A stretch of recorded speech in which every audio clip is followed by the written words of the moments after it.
GIT की smart class में आप सबका स्वागत है। और फंडामेंटल की इस क्लास में आज हम लोग पढ़ने वाले हैं टाइप्स ऑफ कंप्यूटर के बारे में। देखिए, सबसे पहले हम टाइप्स ऑफ कंप्यूटर के बारे में बात करें तो टाइप्स ऑफ कंप्यूटर यानी कि कंप्यूटर कितने प्रकार के होते हैं और किस कंप्यूटर को हम किसके अंतर्गत रखते हैं, वही आज की क्लास में सीखना है और समझना। और किस कंप्यूटर का क्या वर्क होता है, कितने प्रकार के कंप्यूटर, जैसे मान के चलिए कि मार्केटों में बहुत सारा कंप्यूटर देखने को मिलता है, लेकिन प्रत्येक कंप्यूटर का क्या क्या नाम होता है तथा उसका क्या क्या वर्किंग होता है, वही आज की क्लास में सीखना। तो देखिए, सबसे पहले हम टाइप्स ऑफ कंप्यूटर के बारे में बात करें तो कंप्यूटर को मुख्यतः 3 भागों में बांटा गया। कितने भागों में? 3 भागों में। पहला कह रहा है कि बेसिस ऑफ पर्पज, और सेकंड कह रहा है कि बेसिस ऑफ टेक्नोलॉजी, और थर्ड कह रहा है कि basis of size and capacity. यानी कि पहला है on the basis of purpose, और सेकंड है on the basis of technology, और थर्ड है on the basis of size and capacity. यानी कि पहला के बारे में बात करें तो पहला होता है उद्देश्य के आधार पे कंप्यूटर।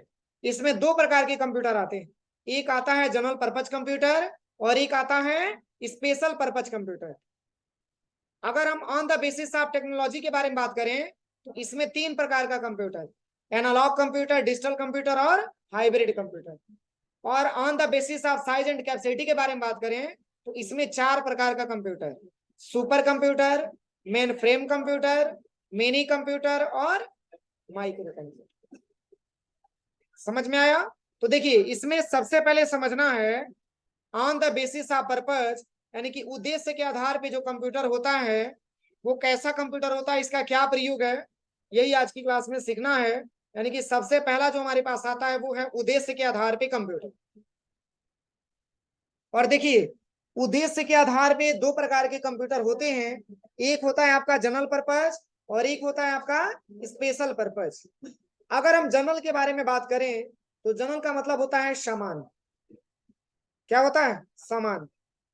इसमें बताया जा रहा है कि जनरल पर्पज कंप्यूटर ऐसे कंप्यूटर हैं जिन्हें सामान्य उद्देश्य के लिए तैयार किया गया, और इन कंप्यूटर में अनेक प्रकार के कार्य करने की क्षमता होती है। इसमें उपस्थित सीपीयू की क्षमता तथा कीमत भी क्या होती है? और फिर कह रहा है कि इन कंप्यूटर का प्रयोग सामान्य कार्य हेतु, जैसे लेटर तैयार करना, डॉक्यूमेंट तैयार करना, डॉक्यूमेंट को प्रिंट करना आदि के लिए किया जाता है। देखिए, सबसे पहले अगर हम जनरल कंप्यूटर के बारे में बात करें तो कह रहा है कि ऐसे कंप्यूटर हैं जिन्हें सामान्य उद्देश्य के लिए तैयार किया जाता है, और इन कंप्यूटर में अनेक प्रकार के कार्य करने की क्षमता होती है, और इसमें उपस्थित सीपीयू की क्षमता तथा कीमत भी क्या होती है? कम होती है। और कह रहा है कि इन कंप्यूटर का प्रयोग सामान्य कार्य हेतु, जैसे पत्र तैयार करने में, डॉक्यूमेंट तैयार करने में, डॉक्यूमेंट को प्रिंट करने में इत्यादि में किया जाता है। मतलब ये ऐसे कंप्यूटर होते हैं जिनका प्रयोग हम सामान्य कार्यों हेतु करते हैं। समझ में आ रहा है ना? तो अगर सामान्य कार्यों हेतु करते हैं तो इसकी जो सीपीयू की जो क्षमता होती है तथा कीमत भी क्या होती है? कम होती है। और एक प्रकार के हमारे उद्देश्य के आधार में हमारा जनरल पर्पज कंप्यूटर कहलाता है। अब आता है सेकंड आपका स्पेशल पर्पज। अब स्पेशल का मतलब होता है क्या? विशेष प्रकार की कंप्यूटर, यानी कि कुछ विशेष उद्देश्य के लिए जिस कंप्यूटर का प्रयोग हम लोग करते हैं।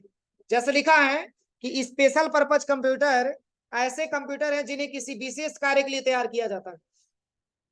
इनके सीपीयू की क्षमता उस कार्य के अनुरूप होती है जिसके लिए इन्हें तैयार किया जाता है, जैसे कि अंतरिक्ष विज्ञान, मौसम विज्ञान, उपग्रह संचालन, अनुसंधान एवं शोध, यातायात नियंत्रण, कृषि विज्ञान, चिकित्सा आदि। मतलब दोनों में अंतर समझ में आ रहा है ना? मतलब अगर हम स्पेशल के बारे में बात करें तो स्पेशल पर्पज के कंप्यूटर ऐसे कंप्यूटर होते हैं जिनको किसी विशेष कार्य के लिए तैयार किया जाता है। मतलब इससे हम सारा काम नहीं कर सकते हैं, कुछ विशेष ऐसा वर्क होगा जिसको करने के लिए हमको स्पेशल पर्पज के कंप्यूटर की रिक्वायरमेंट आएगी। और इसमें जैसे मान के चलिए, जैसे अंतरिक्ष विज्ञान में हम स्पेशल पर्पज के कंप्यूटर का प्रयोग करते हैं, और प्लस मौसम विज्ञान में स्पेशल पर्पज के कंप्यूटर का इस्तेमाल करते हैं, और प्लस उपग्रह संचालन में, अनुसंधान एवं शोध, यातायात नियंत्रण में इत्यादि में जो है स्पेशल पर्पज के कंप्यूटर हमको ज्यादा मात्रा में देखने को मिलता। कोई दिक्कत यहां तक किसी को? अब चलिए, अब क्या आता है इसके बाद?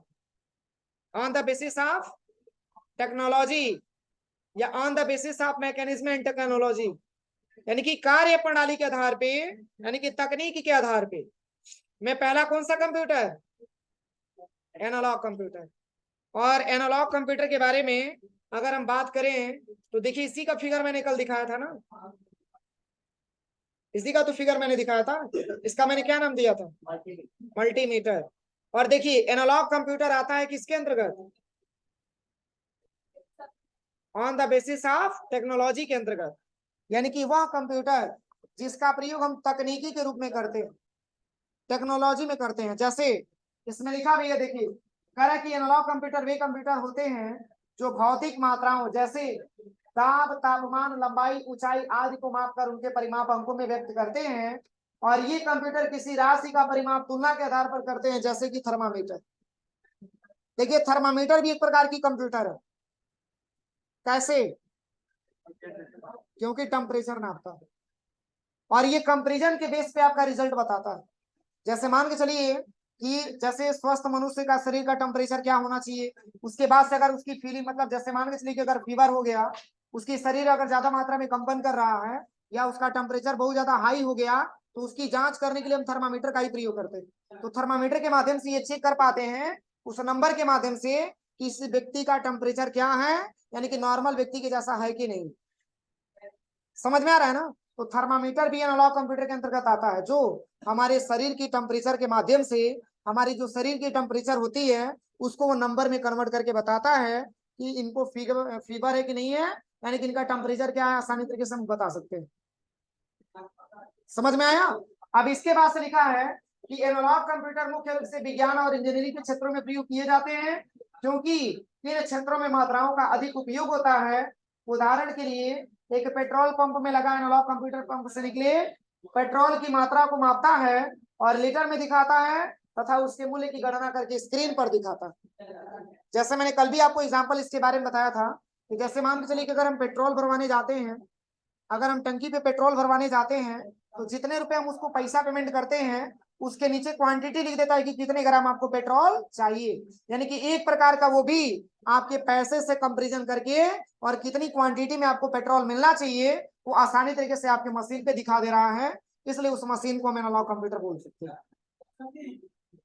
समझ में आया? उसी तरीके से इसके भी बारे में मैंने आपको बताया था ना, मल्टीमीटर के बारे में, जो क्या करता है, विद्युत धारा प्रवाहित जो होता है उसको मापने का काम मल्टीमीटर आपका करता है। अब चलिए, अब आता है हमारा क्या, कार्य प्रणाली के आधार पे। इसमें एक और कंप्यूटर था क्या? चलिए, इसमें एक और भी कंप्यूटर था, जैसे मैं बता रहा हूँ।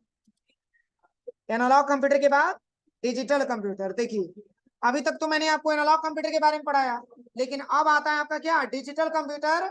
और ये भी आता है किसके अंतर्गत? On the basis of technology के अंतर्गत। अब देखिए डिजिटल के बारे में अगर हम बात करें तो इसमें बताया जा रहा है, कह रहा है कि डिजिट का अर्थ होता है अंक, अर्थात डिजिटल कंप्यूटर वह कंप्यूटर होता है जो अंकों की गणना करता है। अंकों की क्या करता है? गणना करता है। और कह रहा है कि ये कंप्यूटर इनपुट किए गए डाटा और प्रोग्राम को 0 से 1 में परिवर्तित करके इन्हें इलेक्ट्रॉनिक रूप में प्रस्तुत करता है। और डिजिटल कंप्यूटर वे कंप्यूटर है जिनका प्रयोग व्यापार में, घर का बजट तैयार करने में, पत्र लिखने में, चित्र संगीत सुनने में, फोटो व वीडियो देखने के काम में आता है। और डिजिटल कंप्यूटर बाइनरी अंकों पर आधारित होते हैं। और बाइनरी अंक होता क्या है? 0 और 1 को संयुक्त रूप से बाइनरी डिजिट यानी कि बीट कहा जाता है। और जो 0 1 होता है उसी लैंग्वेज को हमारी कंप्यूटर समझ पाता है, जिसको हम बाइनरी लैंग्वेज के नाम से जानते हैं। अदरवाइज कोई दूसरा लैंग्वेज हमारा कंप्यूटर नहीं समझ पाता है, वो केवल बाइनरी लैंग्वेज को ही समझ पाता है। ठीक है, और यहाँ पे लिखा है कि डिजिटल कंप्यूटर बाइनरी अंकों पर आधारित होते हैं और ये कंप्यूटर 100% शुद्धता से गणना कर सकते हैं।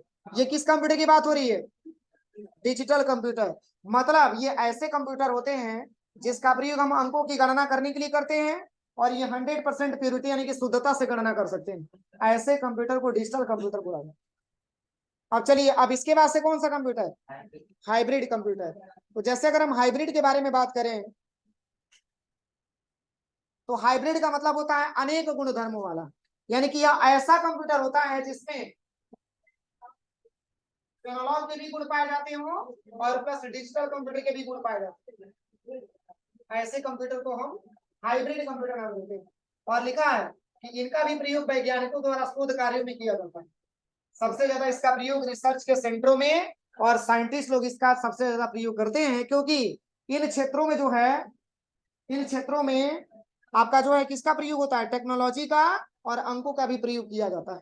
इसलिए सबसे ज्यादा शोध कार्यों में हाइब्रिड कंप्यूटर का इस्तेमाल करके किया जाता है।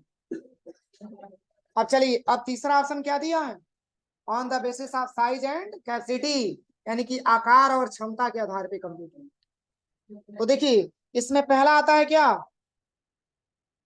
क्या आता है, सुपर कंप्यूटर। और देखिए सुपर कंप्यूटर के बारे में बात किया जाए तो ये कह रहा है कि ये कंप्यूटर स्पीड में सबसे तेज और कीमत में सबसे महंगे होते हैं। यानी कि यह ऐसा कंप्यूटर है जिसकी स्पीड बहुत तीव्र गति होती है और प्लस इसका कीमत भी क्या होता है, हाई लेवल का होता है। और फिर कह रहा है कि इनका आकार लगभग एक कमरे के बराबर होता है। एक जो कमरा होता है उसके बराबर आपका एक सुपर कंप्यूटर होता है, सोचिए। तो क्या इसकी स्टोरेज कैपेसिटी कम होगी। और फिर कह रहा है कि इसमें स्टोरेज की कैपेसिटी भी ज्यादा मात्रा में होती है। और कह रहा है कि इसमें कई सीपीयू एक साथ पैरेलल यानी कि समानांतर क्रम में काम कर सकते हैं, मतलब एक दूसरे के समानांतर काम करते हैं सारे कंप्यूटर। और फिर लिखा है कि एक सुपर कंप्यूटर में लगभग 40,000 माइक्रो कंप्यूटर जितनी परिकलन क्षमता होती है।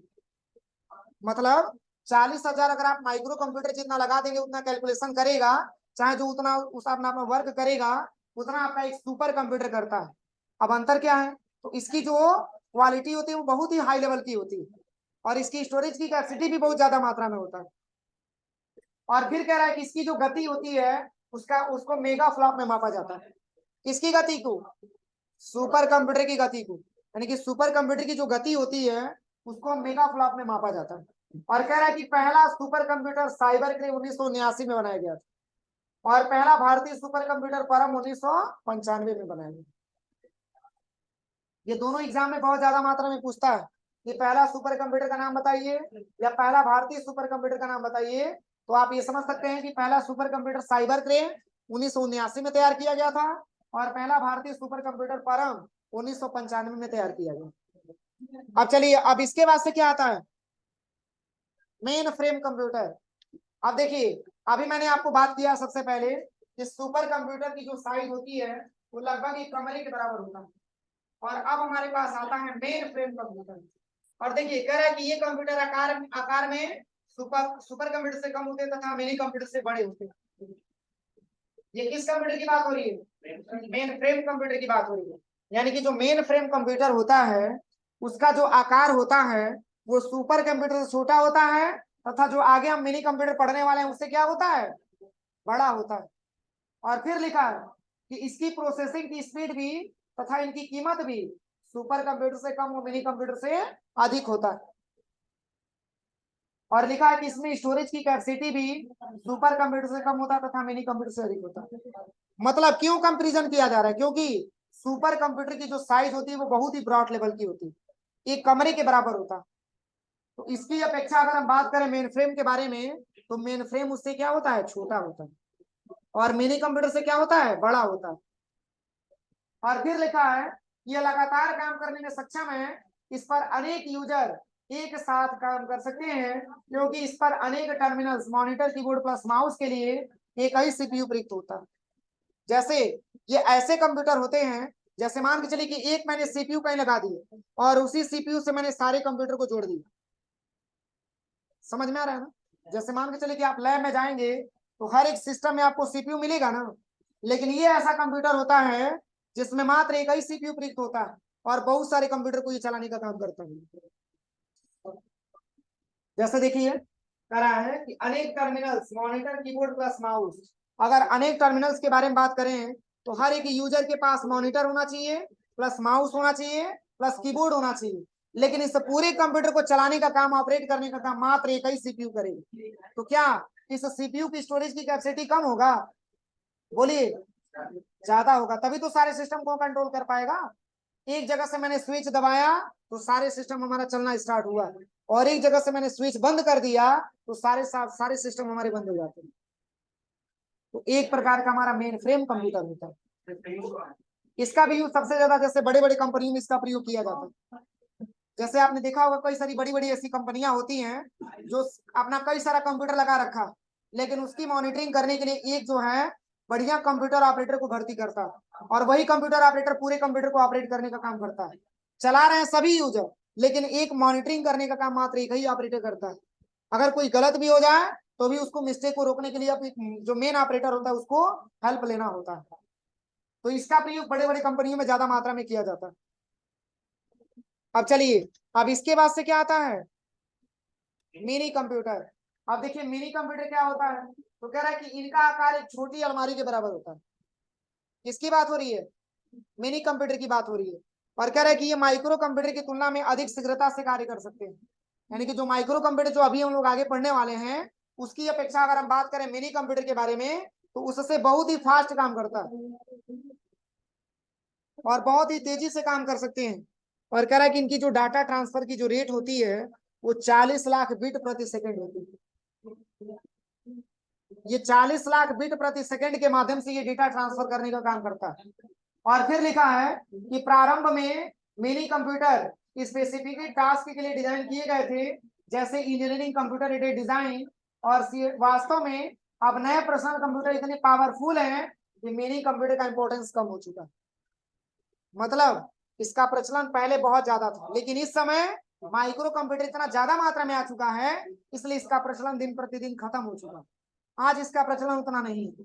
आज के समय में सबसे ज्यादा आप देखेंगे तो माइक्रो कंप्यूटर ज्यादा मात्रा में आपका चल रहा है।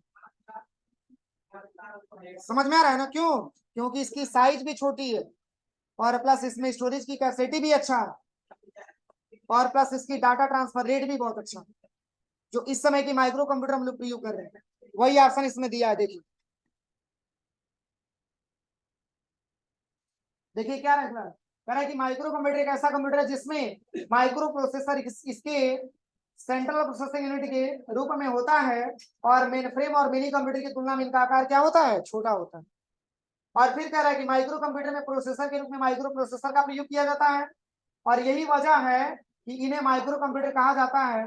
उदाहरण के लिए जैसे डेस्कटॉप है, कंप्यूटर है, पर्सनल कंप्यूटर है, ये सब एक प्रकार के माइक्रो कंप्यूटर के अंतर्गत आते हैं। कोई दिक्कत? तो आज की क्लास में मैंने आपको टाइप्स ऑफ कंप्यूटर के बारे में पढ़ा, इसको लिख लीजिए, हेडिंग दे दीजिए, सबसे पहले इसके बारे में थोड़ा बहुत लिखवा दें।